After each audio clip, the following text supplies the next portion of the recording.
watch them, we talk about them all the time. To use a quote, some people enjoy movie posters so much that they hang them in a place where they can admire and be reminded of a fantastic film every day. The movie poster is something that is integral to the success and popularity of movies. Movie posters are very important towards the marketing, publishing, and box office success of a movie. They sometimes don't get a whole lot of time to make as well. To quote, the Thing poster is regarded by movie buffs, horror fans, and park aficionados as one of the most striking and visually impressive ever released. However, the poster for that movie was just painted in one day. Let's start off with what goes into a movie poster. There are three main parts to a movie poster. There's the title or catchphrase, the art or photography, and the billing text, that huge block of unreadable text at the bottom of the poster. Not all posters have to have all of these elements, but sticking with these, especially for a movie that isn't part of a franchise, or sticking with somewhat of a generic style, can help the franchise get off the ground. Let's look at some examples of a good poster, and more importantly, how the poster relates to the theme of the movie.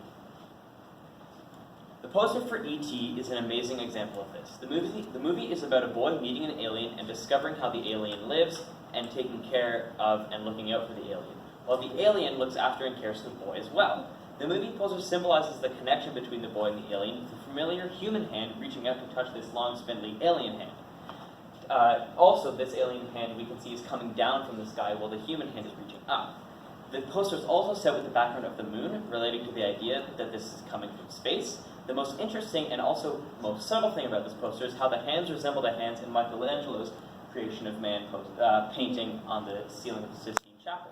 This piece of art relates to the theme of E.T. because it is about this omnipotent figure, God, is reaching down and giving life to this regular man, David. In E.T., the mystical alien comes down and fills the life of this boy with magic and shows him these powers that he has and all these amazing things. This is a perfect example of how a movie poster encapsulates the theme of the movie. Another thing that movie posters need to do is they need to give the person looking at it some taste or keys of the movie. The Shawshank Redemption does this very well. The poster shows a shot of the film with the main character reaching up towards the sky with rain coming down on him with his shirt ripped. Without context, this image just seems like a cool looking photograph, but when you look at it having not seen the movie, it intrigues you. Why is he accepting this rain instead of hiding from it? Why is his shirt torn open? The title doesn't give much away either. It's just that there's a redemption of some sort related to something named Shawshank.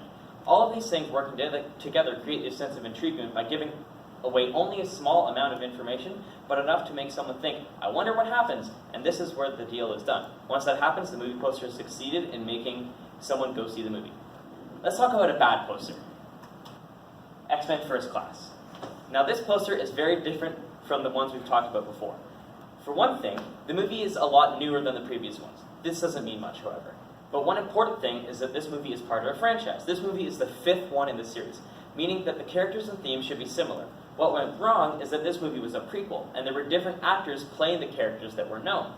This created an issue because all that is featured visually in the poster is a black outline of Professor X, a character that we know, but the faces on top of him is of the young Professor X, played by James McAvoy, whereas the previous poster was played by Patrick Stewart.